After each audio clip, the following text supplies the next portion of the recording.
Waalaikumsalam warahmatullahi wabarakatuh. Selamat pagi anak-anak. Gimana kabar kalian hari ini? Alhamdulillah, luar biasa. Allahu Akbar. Selalu bahagia, selalu ceria, ajaib. Wah, alhamdulillah ya, kelihatannya pagi ini semuanya sangat bersemangat. Tolong dijaga semangatnya sampai akhir pembelajaran hari ini. Nah, sebelum pembelajaran dimulai, silakan untuk ketua kelas dipimpin baca doa terlebih dahulu. Baik, sebelum dimulainya kegiatan pembelajaran pada hari ini, alangkah baiknya kita membaca doa sesuai dengan kepercayaan masing-masing. Baca doa dimulai. Doa dicukupkan. Baik, sebelum itu Ibu ingin bertanya kehadiran dulu. Alias siapa yang hari ini tidak hadir? Itu nggak hadir Bu, Rahesa. Kenapa Raisa tidak hadir? Itu Bu, kemarin dia sakit, jadi sampai sekarang juga dia masih dirawat katanya Bu. Oh, kalian semua sudah menjenguk Rahesa? Sudah. Sudah Bu, kemarin. Kita doakan semoga teman kita yang sekarang sedang sakit semoga cepat sembuh supaya kita bisa berkumpul kembali di kelas ya. Amin. Hari ini kita akan membahas materi mengenai permintaan dan penawaran yang sudah Ibu sampaikan sebelumnya di pertemuan kemarin. Nah, sebelum itu Ibu ada pertanyaan dulu nih. Kalian dengar nggak atau ada ibu kalian cerita bahwa harga cabai naik belakangan ini? Iya Bu, Iya, soalnya Bu. mama saya sampai ngeluh katanya Bu harganya mahal, jadi nyambalnya sedikit. Nah, iya betul. Nah, Ibu ada pertanyaan nih. Menurut kalian ketika harga cabai naik ini bagaimana dengan kondisi permintaan di pasarnya? Permintaannya kayaknya menurun deh Bu, karena kan harga cabenya itu kan naik, jadi orang-orang pada nggak mau beli gitu loh Bu. Ya, betul sekali jawabannya. Nah, jadi ketika harga cabai turun, kemungkinan besar juga permintaan di pasar terhadap cabai ini akan turun. Nah, bagaimana nih ketika permintaan cabai di pasar turun? Bagaimana kira-kira kondisi para penjual cabai? Pasti pendapatannya berkurang Bu. Ya, betul. Terima kasih ya untuk analisis kalian pada kasus cabai ini. Nah, jadi anak-anak, fenomena kenaikan cabai ini juga berkaitan dengan materi yang kita akan bahas hari ini mengenai permintaan dan penawaran. Di mana tujuan dari pembelajaran hari ini, Ibu harap setelah pembelajaran hari ini kalian dapat menjelaskan pengertian permintaan dan penawaran. Kemudian kalian dapat menunjukkan hubungan antara harga, permintaan dan penawaran. Kemudian kalian mampu menganalisis kasus sederhana perubahan harga di pasar dan dapat menyimpulkan fenomena ekonomi berdasarkan permintaan dan penawaran.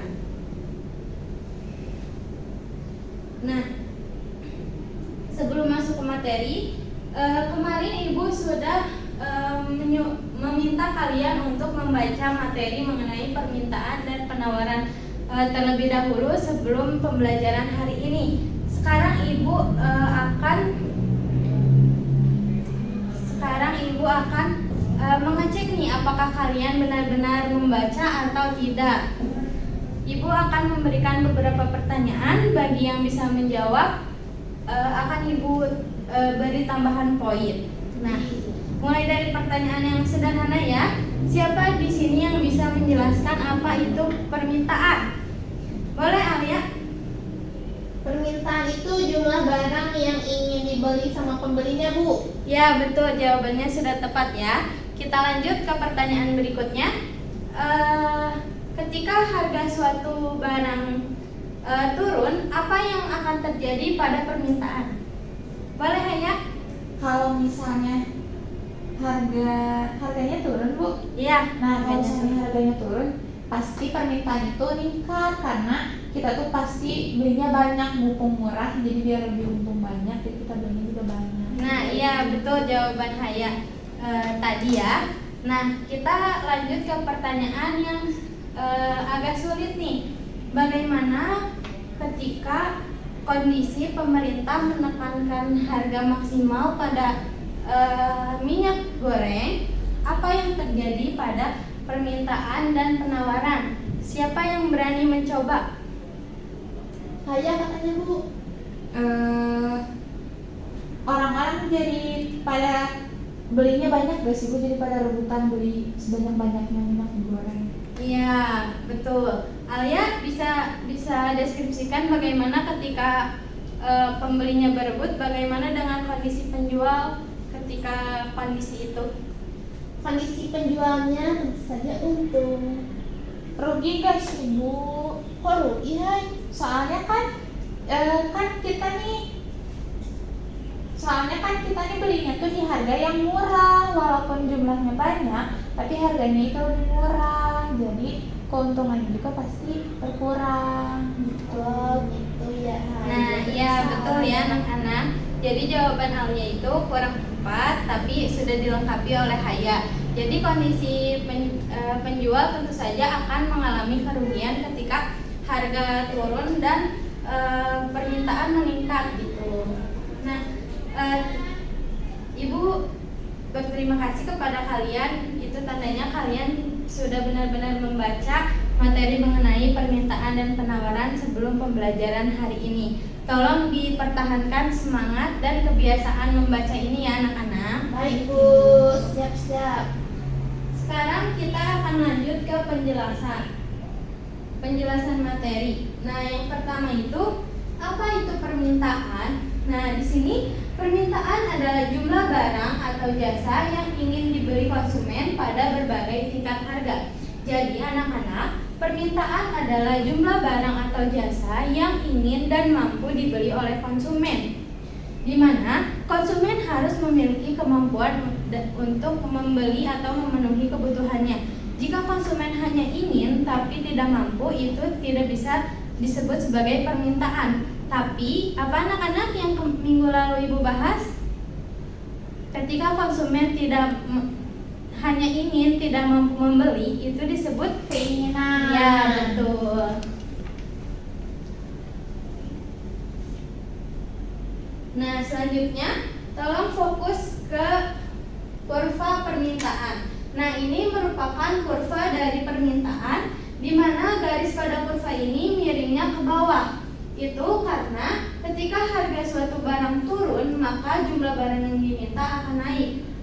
Nah, ini disebut dengan hukum permintaan. Di mana hukum permintaan ini seperti tadi, saat harga suatu barang naik, maka permintaannya akan turun. Sebaliknya, ketika harga suatu barang turun, maka permintaannya akan naik. Sampai sini ada yang mau ditanyakan? Tidak Ibu. Aku mau nanya Bu. Boleh Alia, silakan. Ibu kalau misalnya barangnya kayak beras itu permintaannya tetap turun nggak Bu kalau misalnya berasnya naik kayak gitu? Iya, boleh. Pertanyaan yang bagus ya dari Alia. Nah, beras kan merupakan bahan pokok, tetapi beras juga tetap mengalami penurunan ketika harganya naik, tetapi tidak langsung turun atau tidak laku di pasaran gitu, karena itu merupakan makanan pokok kita. Baik Bu, terima kasih. Nah, berikutnya mengenai contoh dari hukum permintaan, di mana di sini ada es teh ya, di mana ketika harga es teh di kantin harganya 5.000, maka banyak siswa yang akan membeli es teh tersebut. Tetapi jika harga es teh naik nih di kantin jadi harganya 15.000, maka jumlah pembelinya akan berkurang. Siswa juga gak mau gak sih kalian beli harga es teh harganya 15.000? Mau gak? Mahal itu Bu. Ya. Mending beli teh poci Bu, teh petiga Sama teh sobo. Nah, iya betul. Sampai di sini bisa dipahami? Paham Bu. Nah, selanjutnya faktor-faktor yang Di sini selain harga, permintaan juga bisa berubah karena satu, pendapatan. Jika pendapatan naik, orang membeli lebih banyak. Yang kedua, ada selera atau kesukaan konsumen, di mana tren baru bisa membuat permintaan semakin naik. Nah, yang ketiga ada harga barang substitusi, di mana ini merupakan barang pengganti. Misalnya, harga gula naik, orang bisa membeli pemanis lain seperti pemanis buatan gitu. Nah, yang terakhir ada jumlah penduduk, di mana semakin banyak penduduk, permintaan juga semakin meningkat. Dari penjelasan mengenai permintaan, apakah dapat dipahami? Bisa Ibu. Nah, baik, kalau seperti itu kita akan lanjut ke penawaran, di mana di sini penawaran adalah jumlah barang atau jasa yang ingin dijual oleh produsen pada berbagai tingkat harga. Nah, penawaran ini adalah jumlah barang atau jasa yang ingin dan mampu dijual oleh produsen. Jadi, produsen juga perlu memiliki kemampuan untuk memenuhi kebutuhan pasar.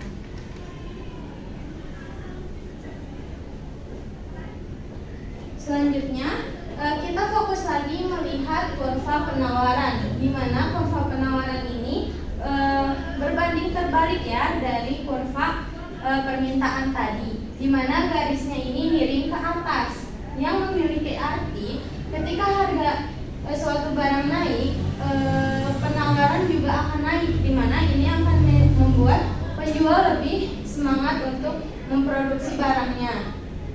Jadi jumlah barang yang ditawarkan juga akan naik. Ini merupakan hukum dari penawaran. Kalau misalnya harganya turun gimana Bu? Nah, pertanyaan yang bagus ya, berarti Haya sangat memperhatikan nih dari tadi. Nah, ketika harga suatu barang turun, maka semangat produsen juga akan menurun. Jadi barang yang ditawarkan juga akan menurun karena produsen juga tidak mau rugi gitu ya. Dapat dipahami? Bisa Ibu.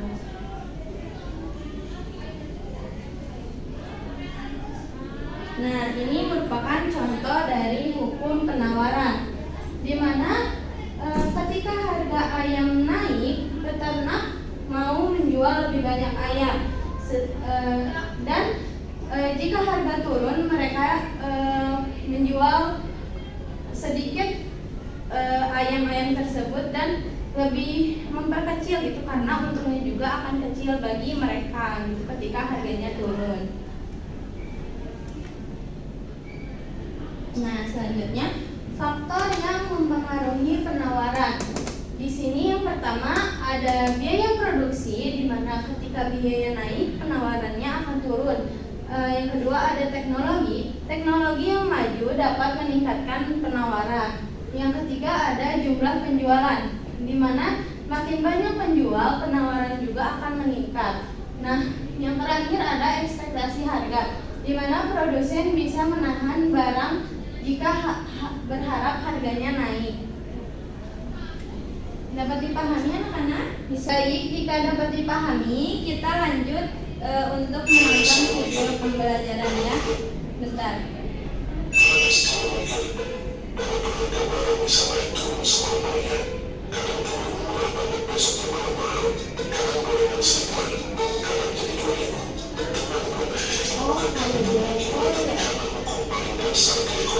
Jengkol suka dari mana?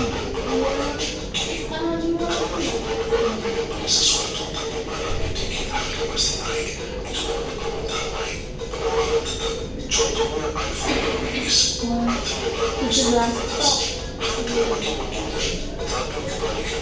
Aku besok mau beli. Ini kamu saya yang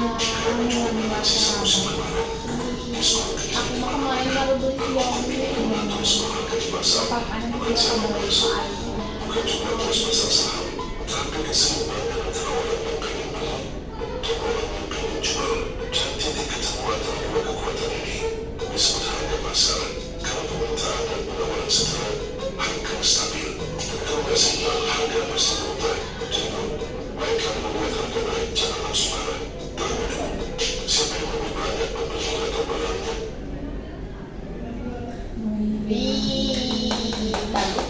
Suaranya kayak profesor. Iya betul, itu bukan profesor ya, tapi dari AI. Oh. Kalian ada yang bisa memberikan tanggapan dari video pembelajaran tadi? Aku mau Bu. Boleh, alias silakan. Dari video itu katanya, karena kalau misalnya harga barangnya langka, maka permintaannya itu akan naik, dan juga si harga barangnya itu akan mahal. Nah kalau misalnya si barangnya tuh tetap gitu harganya, maka si ekonominya stabil katanya gitu Bu. Iya betul ya, yang dikatakan Alia tadi, berarti Alia menyimak pembelajaran ini. Tepuk tangan buat Alia. Nah, karena Ibu rasa kalian sudah memahami materi yang tadi Ibu sampaikan, sekarang kita akan melakukan kuis yang nantinya kuis ini akan Ibu masukkan ke nilai untuk hari ini ya. Kuisnya pakai Quizzes. Kalian bisa buka HP. Ibu siapin dulu ya. Mau di scan atau boleh? Ada Bu.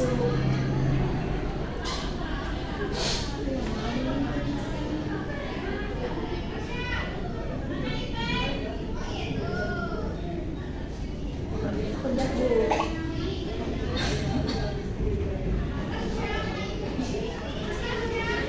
Gimana ini Naya?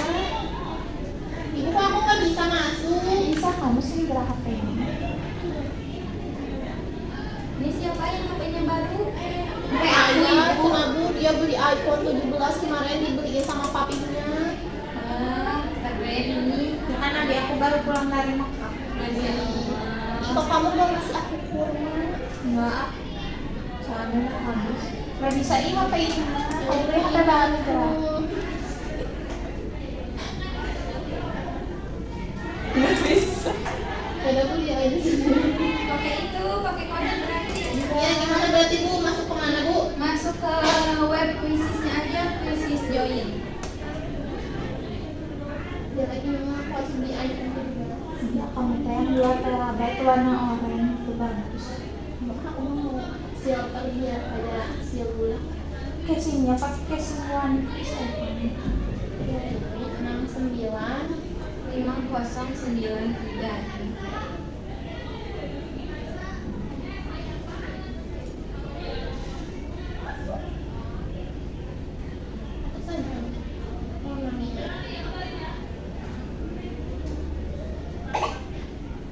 Atas Bu. Udah semua masuk? Itu saha iPhone 17 2 tera.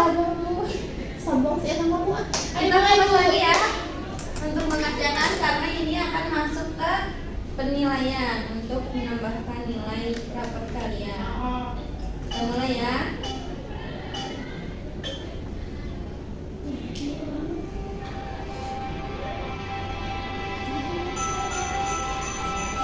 Mulai.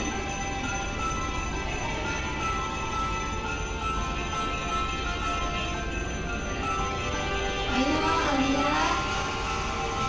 Siapa ini namanya?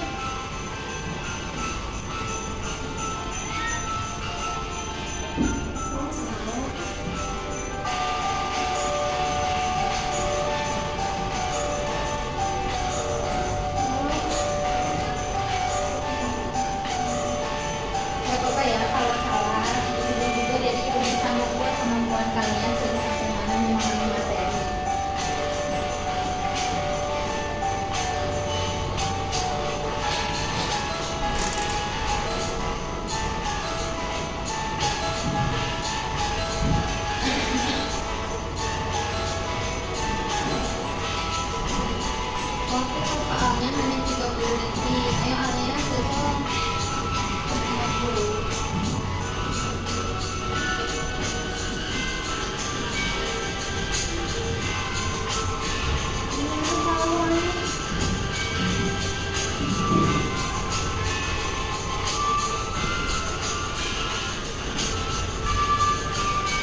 sudah selesai kan ya?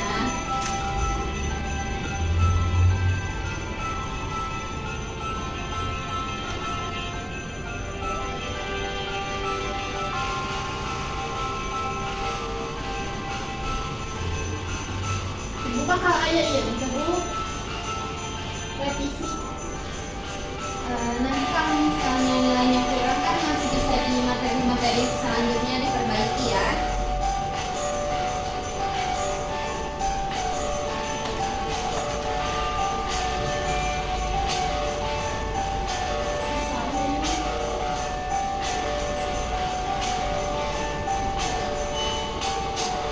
Oh, ada jawaban lanjutannya. Ya, ada perbaikannya. Udah deh.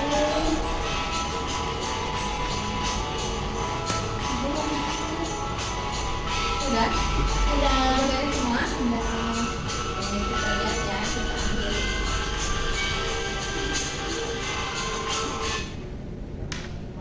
Siapa nih yang menang? Wih, tepuk tangan bahaya. Oh, pintar soalnya. Ya berarti aku ranking 2 Bu. Iya, Ranking betul. 1 dari SD. Terima kasih ya buat yang sudah menjawab dengan benar dan mendapatkan skor tertinggi. Ibu harap bisa dipertahankan di materi-materi dan di kuis-kuis berikutnya. Bagi yang belum, nggak apa-apa, nanti kita perbaiki lagi di pertemuan berikutnya ya. Baik Bu. Nah, kita lanjut ke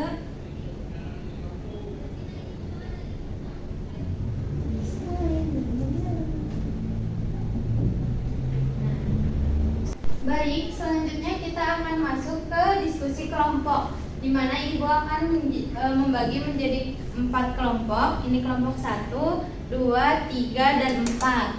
Nah, ini masing-masing kasus yang harus kalian analisis, apakah itu termasuk ke dalam permintaan atau penawaran, dan sertakan alasannya. Nanti perwakilan kelompoknya akan mempresentasikan hasil diskusinya. Baik Bu. Ibu beri waktu 2 menit untuk kalian diskusi. Silakan.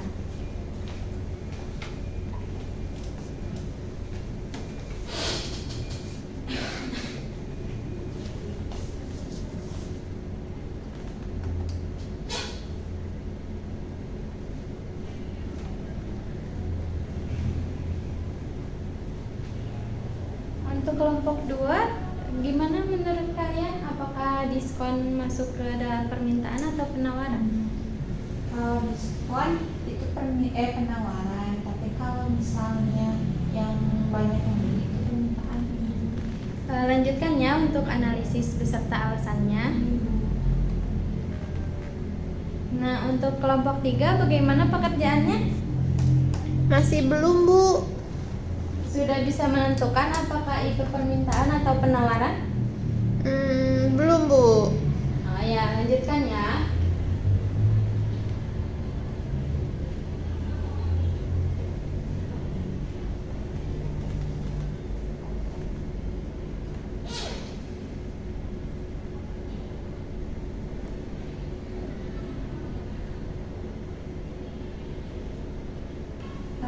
Boleh. Kelompok kaya udah belum?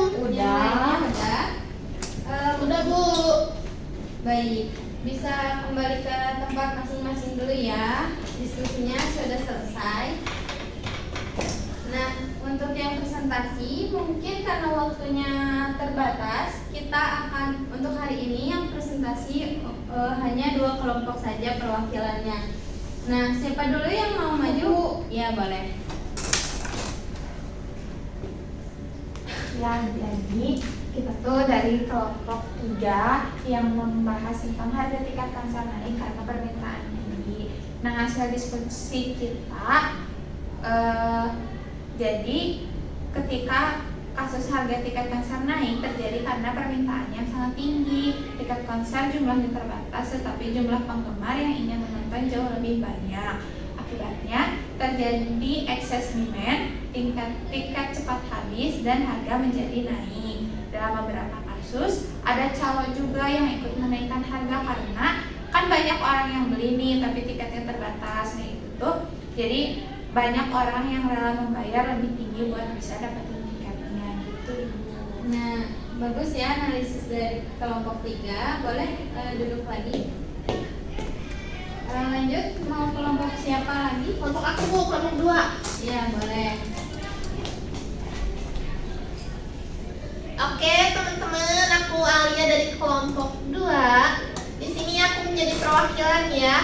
Untuk kasusnya itu ini diskon besar-besaran di marketplace. Nah, aku contohnya itu Bu, diskon besar-besaran waktu 17 Shopee.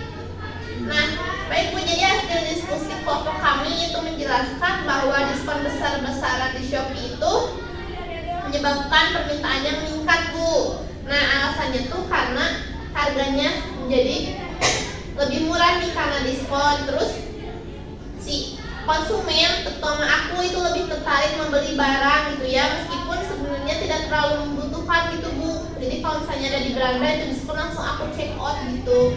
Terus promosinya juga kayak cashback, terus gratis ongkir itu juga makin mendorong permintaannya naik. Nah, dalam grafik itu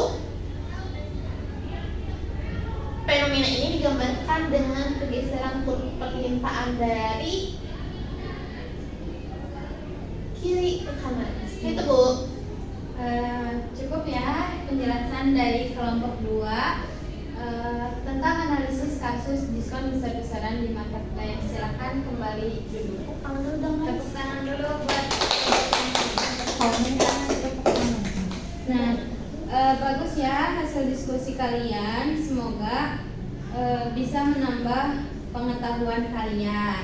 Nah, baik, sebelum pembelajaran hari ini ditutup, kesimpulan yang kita ambil dari materi mengenai permintaan dan penawaran ini yang dapat kita semua pahami. Yang pertama, permintaan ini menunjukkan jumlah barang yang ingin dibeli pada berbagai tingkat harga, di mana hubungan dari permintaan ini berlawanan. Ketika harga naik, maka permintaan akan turun, begitupun sebaliknya.